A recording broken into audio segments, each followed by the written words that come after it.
In this video, as always, we will go over your Tesla stock breaking news, and there's actually quite a bit of it that you should be aware of. We will as well discuss what's happening in broader market news that could affect markets in this upcoming week, and we do have some good news on that front. Donald Trump announced yesterday where this meeting between Trump and Putin is going to take place. It's going to be in Alaska next Friday on August 15th. This is very important news because the fear that Wall Street had for a better part of last week was we're going to get these large tariffs put on countries that do business with Russian oil. Now, India got a tariff, okay, additional 25% tariff, but that's a little bit for a different reason. Now, Wall Street doesn't care about India, okay? It's just not important enough to be an economic issue for the U.S. economy. China, on the other hand, is in a similar situation as India, and they, well, if they get an additional tariff, would be a large economic issue. And we already have some pretty good progress with China in actually getting a trade deal, and that would be seen as very disruptive and very much not good for trade negotiations if theoretically Trump were to slap on another tariff on China.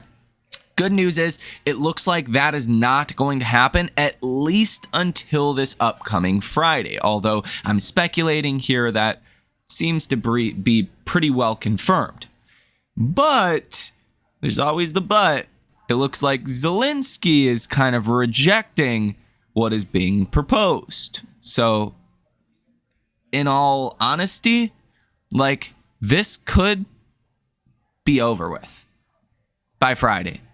If Zelensky doesn't want to make a deal and Trump and Putin want to make a deal, I think Trump's going to back away from all of these secondary sanctions or secondary tariffs.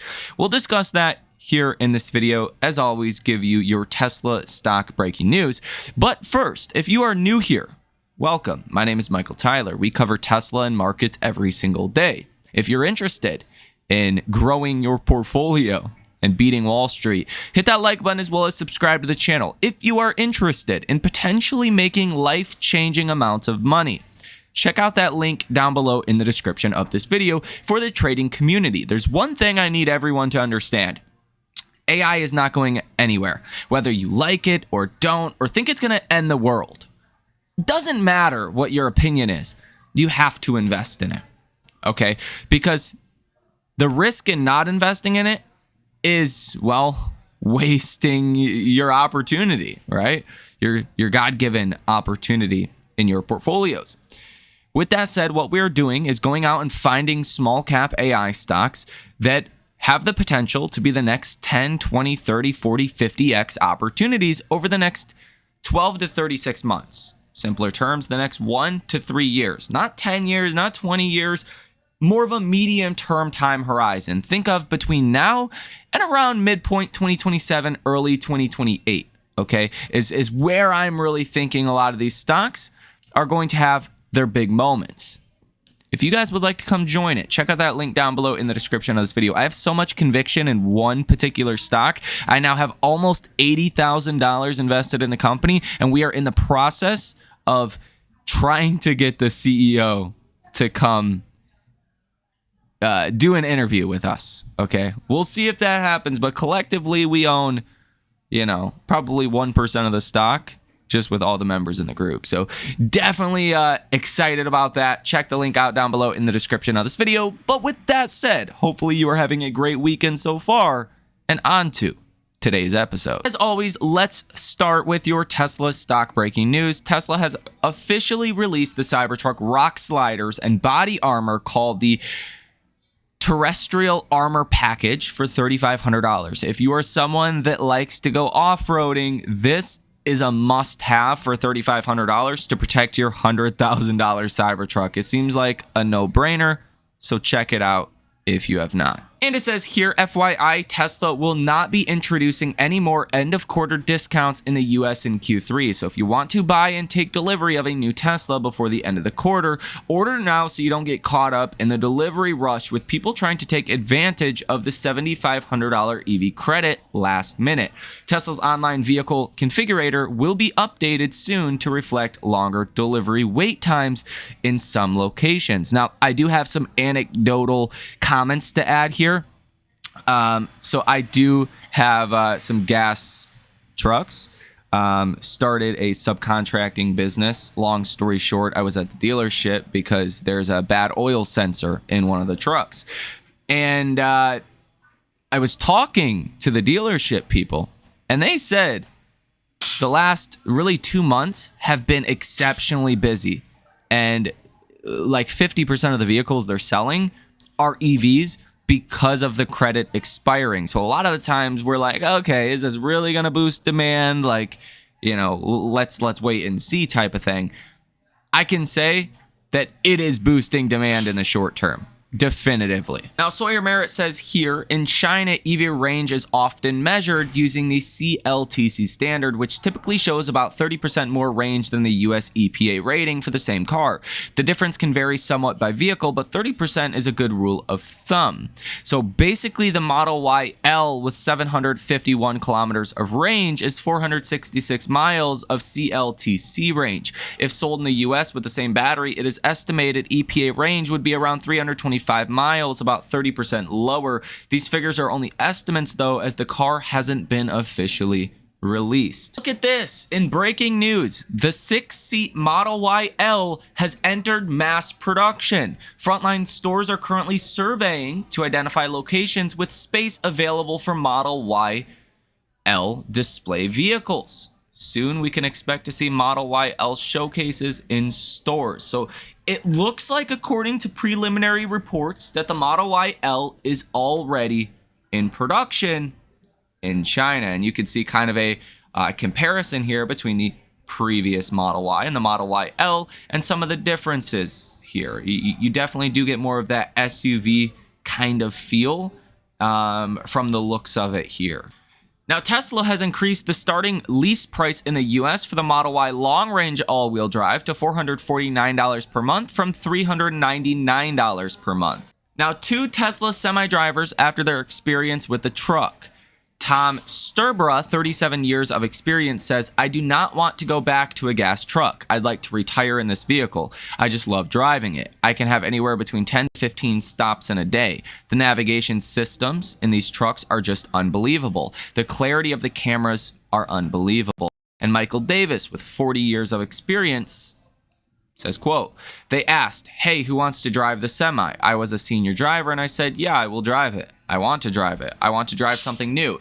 It did not disappoint. It was a better turning radius than our 2 axles. The reason I point this out is because a lot of people don't even think about the Tesla Semi in regards to Tesla. Okay. But here shortly, in the next, couple of years, the Tesla Semi could represent 10 to 15% of Tesla's total revenue. Okay, according to 2025 numbers. It could grow to be a decently large business. Marquise Brownlee has released his review of his experience with Tesla's Robotaxi service in Austin, Texas. He says, quote, fundamentally, it went totally fine. In general, it was confident, it was impressive, and the pickups and drop-offs were mostly seamless. He added that Waymo is a bit further along in the overall experience of the ride because they had more stuff happen and more time, but that Tesla's service is less of an eyesore. The software in the car is really good and is potentially more scalable. It's a good thing that both companies are being as safe as possible in, actually deploying the service. They're not just going out rushing to, be the biggest service, that they're really taking their time here.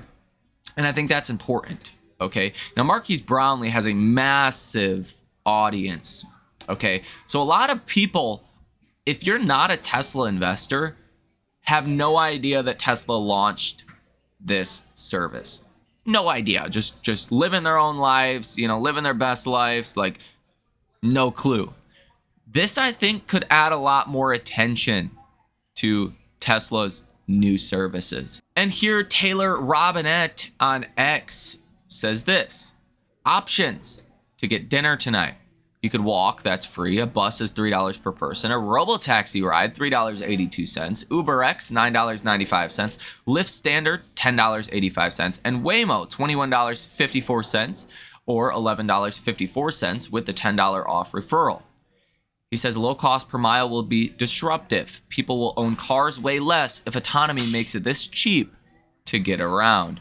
And these were, images from his actual, requested rides, right? This is the actual pricing that he was, encountering, which is, again, a nod to Tesla. Now, as you know, Tesla on Friday had a very good day. The stock was up 2.29%, up 0.14% in after hours. Broadly speaking, the markets did well also and continued to do well in after hours. The S&P was up 0.78% in regular trading, up 0.22% in after hours. Russell didn't do as well, up 0.22% in regular trading, up 0.3% in after hours. So risk on definitely got a little bit of a boost in after hours trading on Friday. Tesla was really outperforming because the news that Tesla has received the official kind of documentation to be a robo-taxi supplier, right? To actually operate robo-taxis under the new law in Texas. I'm not 100% familiar with it. I don't think it matters too much, but set to go into effect on September 1st, okay?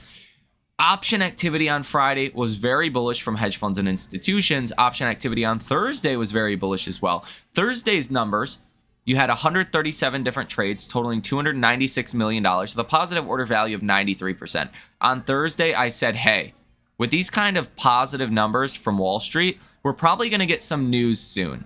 What happened? Friday, we got news. Now, Friday's option activity, you had 247 different trades totaling $129 million with a positive order value of 73%. So if you ever want a little heads up of maybe something that's going to happen for Tesla before it happens, subscribe to the channel because we have a very good track record at following these things and identifying anomalies, like when all of Wall Street, virtually 93% of option activity in a single day is bullish.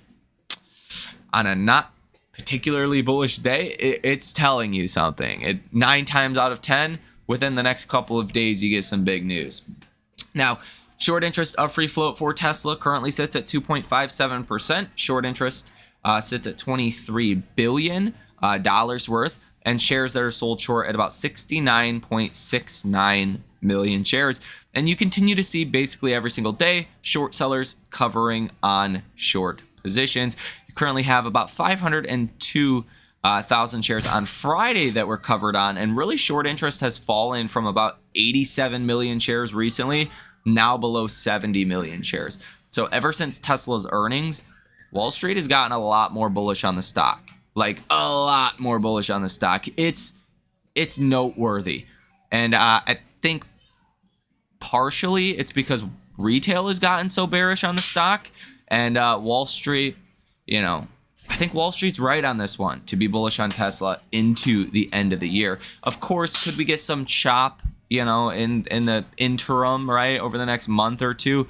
Yeah, I was calling for that. I was calling for a 2 to 3% downside move in markets and then to chop around a while. We've almost recovered to a new all-time high, though, so we haven't gotten much chop. Don't be surprised if we do get some chop. But also in the news over the last, 24 hours or so, Trump announced that he will announce the location of the Russia meeting. He did, in fact, announce that to be in Alaska this Friday. Donald Trump says we will have a meeting with Russia and we are getting very close on Ukraine. Trump says that Putin would like to meet as soon as possible.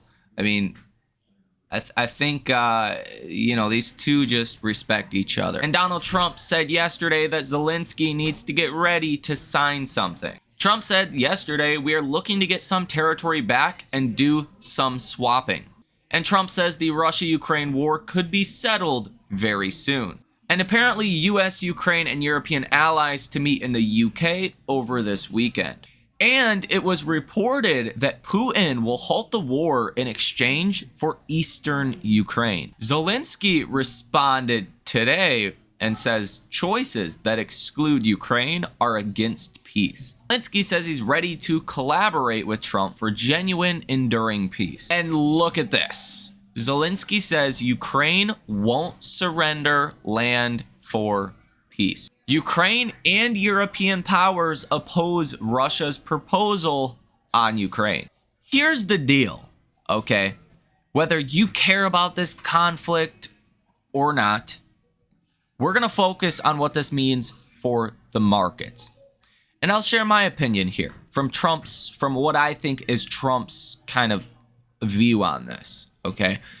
If you can have a meeting between Trump and Putin and they say, hey, we want this territory, you know, we're willing to negotiate what territory, and Zelensky says, nope, we're not giving up any, that's just unfortunately not realistic, okay? And at that point, Zelensky is the one that is holding up the conflict from ending. I think from Trump's perspective, that's when Trump is going to say, hey, I tried to do what I can do. It's not working. You guys fight it out. You can't really put secondary tariffs on Russia if Russia is the one that is trying to end the conflict. Now, understandably so, Ukraine doesn't want to give up territory, right? The fact of the matter is, if they don't control that territory right now, it's in Russia's control. Technically, do they still have it?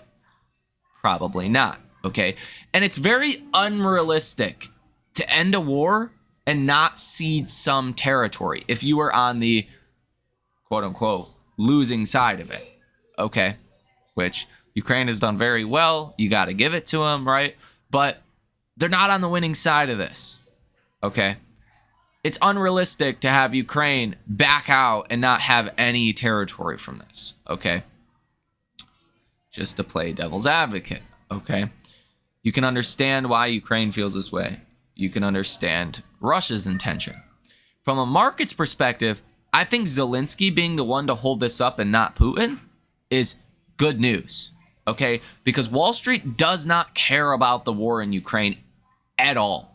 I mean, if it were to end, could it give markets a little bit of a boost, like 0.10%, 0.2%, something very nominal? Sure. But there's like zero fundamental number impact to how that affects America's corporate earnings, right? Which is ultimately what matters to markets. The issue has been, and where some of the nervousness has been that I've even expressed here on this channel, is that if Putin is the one that holds up the war and Trump tries to essentially say, hey, countries, you can either do business with Russia or you can do business with the US.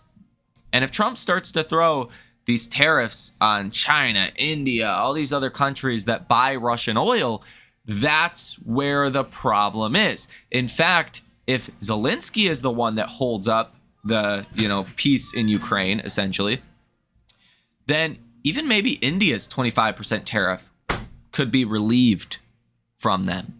I don't know if that's going to happen, but it doesn't matter. It's all about China. It doesn't look like China is going to get any secondary tariffs for buying Russian oil if Zelensky is the one holding this up. Okay?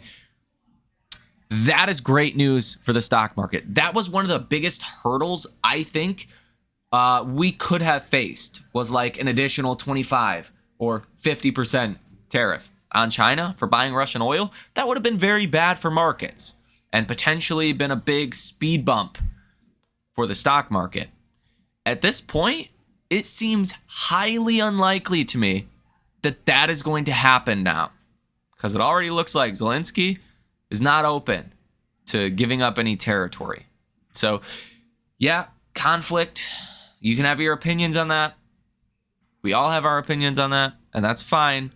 But from a market's perspective, the only thing that matters is we don't get those secondary tariffs on China. And I don't think that's going to happen if Zelensky is the one preventing the war from ending. And honestly, we'll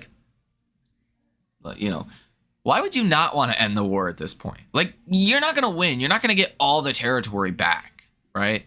Like, what's the point? Just let's move on, develop Ukraine, make it a beautiful place to go again, get some economic stability in that country, and kumbaya it to the end of time, you know? But again, maybe I'm just a sucker for peace. And I think, you know, getting people some peace, man, like letting people live peacefully is so powerful. Like, in fact, I grew up in a really, really bad city, Flint, Michigan. Okay. I ended up moving hours away. Long story short, I had a, you know, pregnant girlfriend at the time, and we woke up to, you know, neighbors just, you know, pew pew pew in the front yard to like wake the people up that live there. Like, crazy. It's just absolutely wild. And the next, you know, month to two, I committed to buying a house elsewhere. I didn't care what the price was. I didn't care how this house looked. I never even went to see the house. The first time I seen the house that I moved into, I don't currently live there, but I rented out. The first time I looked at that was when I was moving my things in a U-Haul, okay? Maybe I'm just a sucker for peace, but peace of mind is so valuable. You know, it doesn't make, I guess it doesn't make sense to me. And feel free to share your views on that down below in the comment section if you would like to. Nonetheless, I want to give you guys a brief little rundown of earnings we're going to have for this upcoming week as well. We'll talk about this a lot more in depth in the video that comes out tomorrow on this channel.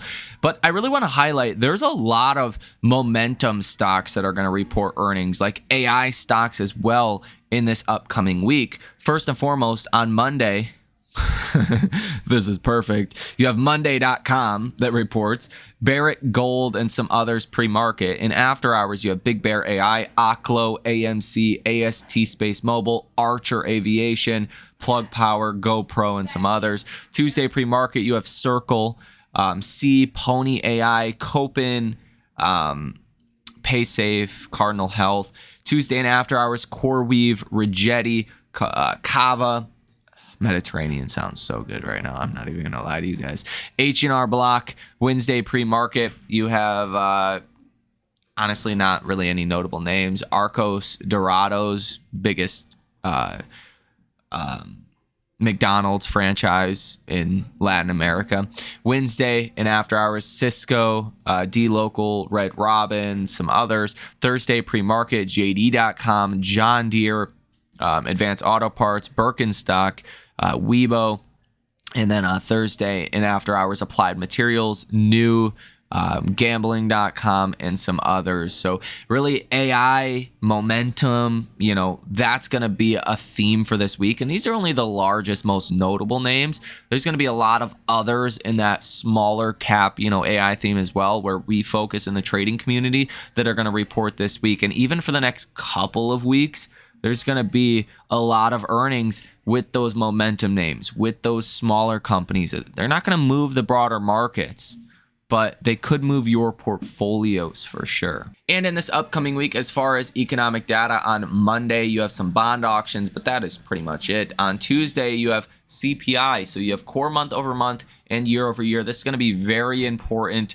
for, you know, Fed rate cuts. We're already pricing in like a 90% chance of a cut, 86.6% chance of a cut in September. As long as that number is not too high, it's not going to change things all too much. If the number comes in really low, then it could raise the odds of cuts for October, which is currently pricing in a cut at 57.5%. But again, if you get a really hot CPI report, maybe you unprice in that second cut. If you get a really good CPI report, maybe you start to price in a larger chance of 3 rate cuts this year. December 10th currently is pricing in a 44.2% chance of a cut. So technically the highest odds favor a cut September, October, and December.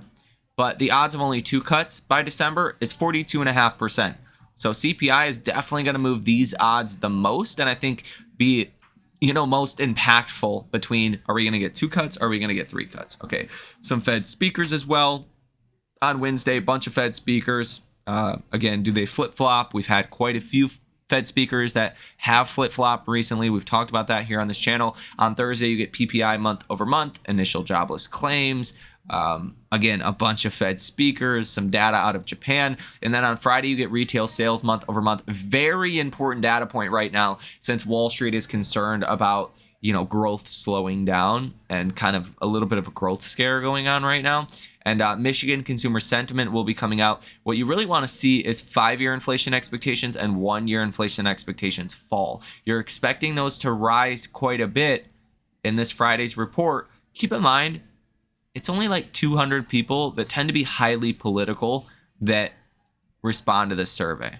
Okay, so Wall Street might care about it. It's not something I care about. Let me know your thoughts on all of this down below in the comments section. Hit that like button, subscribe to the channel if you have not done so already. Check out that link down below in the description of this video for the trading community. With that said, have a great weekend, and I will see you in the next one.